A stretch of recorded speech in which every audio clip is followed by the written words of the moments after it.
आणि विधानसभा निवडणुकीच्या पार्श्वभूमीवर शिवसेना ठाकरे गटानं एक अत्यंत महत्त्वपूर्ण बैठक बोलावली आहे। खासदार अनिल देसाई यांच्या अध्यक्षतेखाली ही बैठक होणार आहे आणि या बैठकीमध्ये विधानसभा निहाय आढावा घेतला जाणार आहे। शिवसेना ठाकरे गटानं याआधीच नाशिक पश्चिम आणि मध्यमधून आपल्या उमेदवारांची घोषणा केली आहे। नाशिक पश्चिममधून जिल्हाप्रमुख सुधाकर बडगुजर तर नाशिक मध्यमधून माजी आमदार वसंत गीते यांच्या नावाची घोषणा केली असताना नाशिक मध्यमधून इतरही इच्छुक असल्यानं ठाकरेंची शिवसेना काय निर्णय घेणार याकडे सगळ्यांचे लक्ष आहे।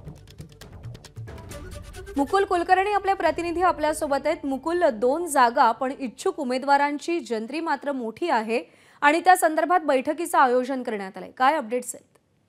सध्या 2 दिवसापासून ठाकरे गटाकडनं नाशिक विधानसभा मतदारसंघामधल्या इच्छुकांची चाचपणी केली जात आहे। जिल्ह्याचा आढावा घेतला जात आहे।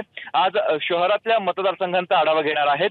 8 दिवसापूर्वीच शिवसेना ठाकरे गटानं नाशिक पश्चिम मधून जिल्हाप्रमुख सुधाकर बडगुजर आणि नाशिक मध्यमधून वसंत गीते यांच्या नावाची घोषणा केलेली होती। मात्र आता नाशिक मध्य विधानसभा मतदारसंघामध्ये इच्छुकांची संख्या देखील वाढते।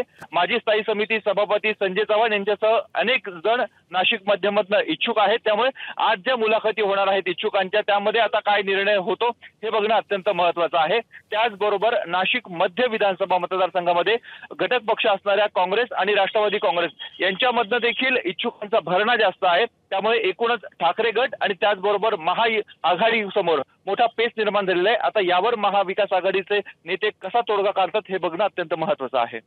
मुकुल, धन्यवाद दिलेल्या माहितीसाठी। एबीपी माझा, उघडा डोळे बघा नीट।